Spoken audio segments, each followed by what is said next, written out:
Hi, and welcome to Checkbox Games. I'm Erin. And I'm Ben.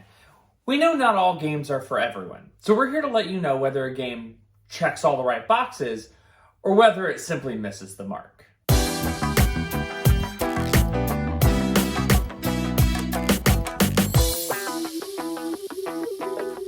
In this video, we're talking about the Whatnot cabinet from Pencil First Games, designed by Eduardo Baraf and Steve Finn, with art by Beth Sobel. The Whatnot cabinet is a light and fast 1 to 4 player set collection tile placement game where players collect various who's-its and what's-its from the outdoors to place into their display cabinets. In this game, players will take turns selecting from 5 actions that allow them to draw tiles from either the outdoors community pool or from a mystery bag of tiles. They will place 2 tiles every turn until every player has completely filled their cabinet. Then players will score their cabinets based on a wide variety of conditions, such as most of one type of object or columns and rows of matching colors. The player with the most points at the end of the game wins. For a more complete look at the rules, check out the gameplay video from Watch It Played, linked below. Now that we know what the game is about, it's time to see if the Whatnot cabinet checks our boxes and earns its place in our cabinet.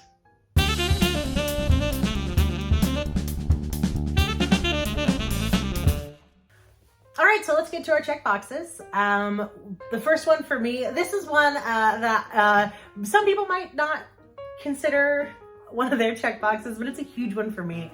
I love a game that's charming. Mm-hmm. If a game is charming, it's going to win me over. If it has heart and cute and just animals in clothes. Fun. Oh, animals in clothes, I'll tell you what. Yeah.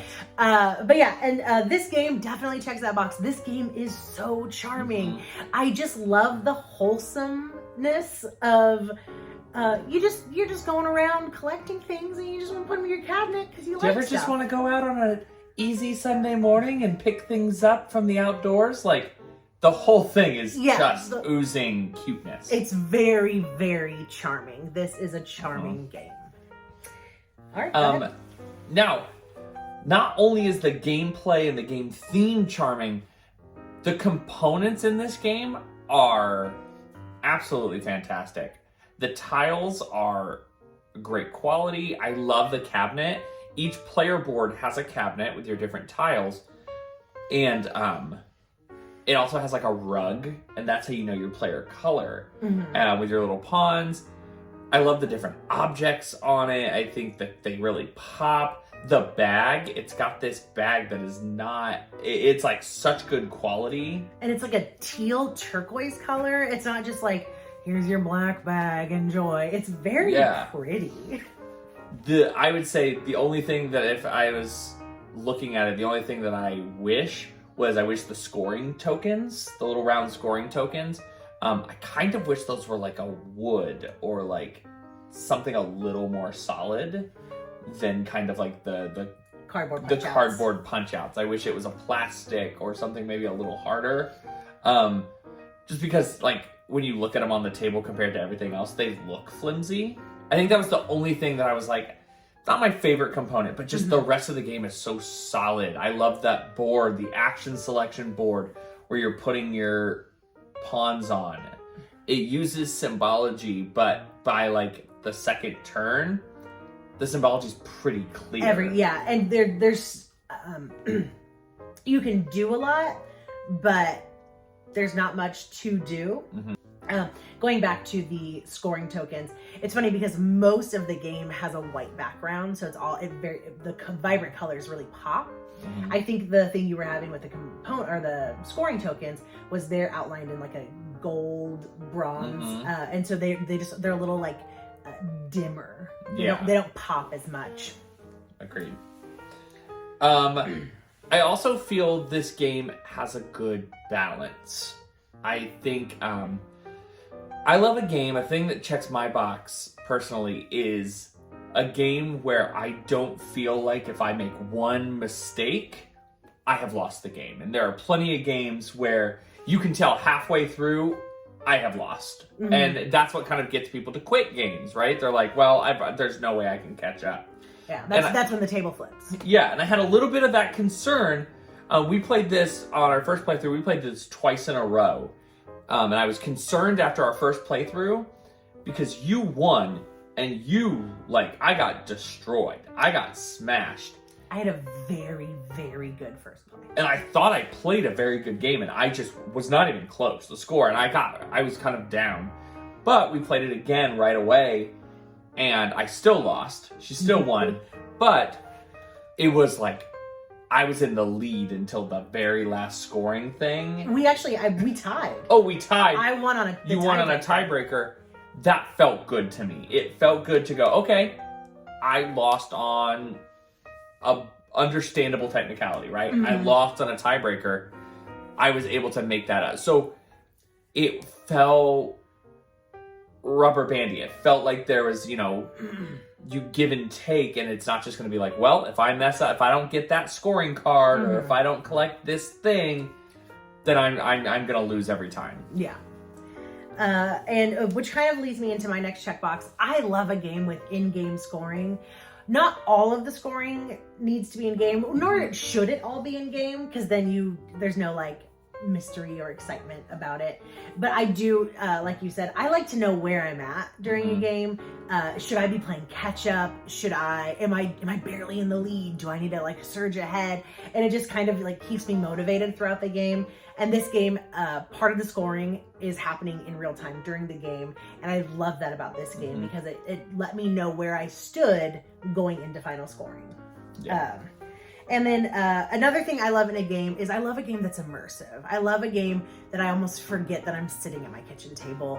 And I really expected a lot from this game because the subtitle, if you will, in this game. So it's The Whatnot Cabinet, a game of rare, unusual, and intriguing objects.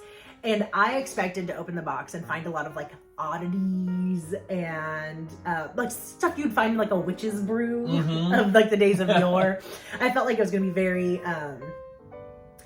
just peculiar. Yeah. And while the components are beautiful, they aren't rare or unusual objects the way I expected them. So this isn't really like a missed check. Yeah. It's like a meh. You wanted more Eye of Newt and less Maple Leaf. Yes, because this is just like, this is the blue gem, the green gem, the yellow gem, and I wanted like dragon's tooth and things. Yeah. So it wasn't super immersive for me in that way. I was like, oh cool, a pink shell, that's cool. I guess red shell. So it wasn't quite immersive. So that was one that would just barely missed the mark for me. Yeah. And another thing that really hit for me in this game is something that we've said will always hit for us because we're mainly two-player. And so when we have to play competitive and not cooperative, we want to make sure the game feels right with just two. And I feel like this game scales very well to two players. There's a two-player mode. It's called the advanced mode or something like that. But you take out a bunch of the tiles, so there are less tiles in the bag. And the designer has gone on record, Eduardo Baraf has gone on record of saying that advanced should read more like challenge mode.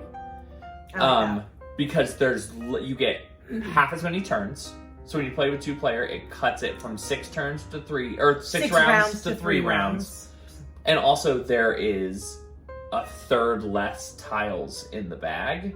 There's more finite resources. Yeah, so you're gonna run out, and so you have to be careful of how many you're taking out of that bag, or you're gonna be left with what's in the market. I remember in one game, he was just looking for the red elephant.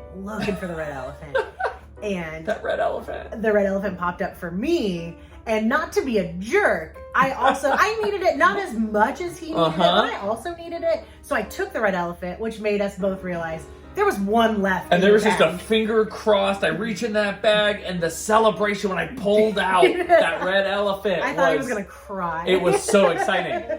He was so happy. But I think that's the thing is, you call it the challenge mode or advanced mode. I never felt like it was harder at 2 players. I never felt like I was getting a different game at 2 players. I never felt like, if I may, that I was being cheated out of the experience. Like I wasn't Yeah. getting my money's worth, which happens so often. I feel like if we played this game with 4 players, or with 2 players, or with 3, like at any number, we're gonna get the same experience. And I'm excited to play like the solo mode. Yeah, there's a really like charming solo mode of just There's a whole story. there's a story to it. You're just walking the trail and picking up what you find and organizing it. And I just think it scales really well.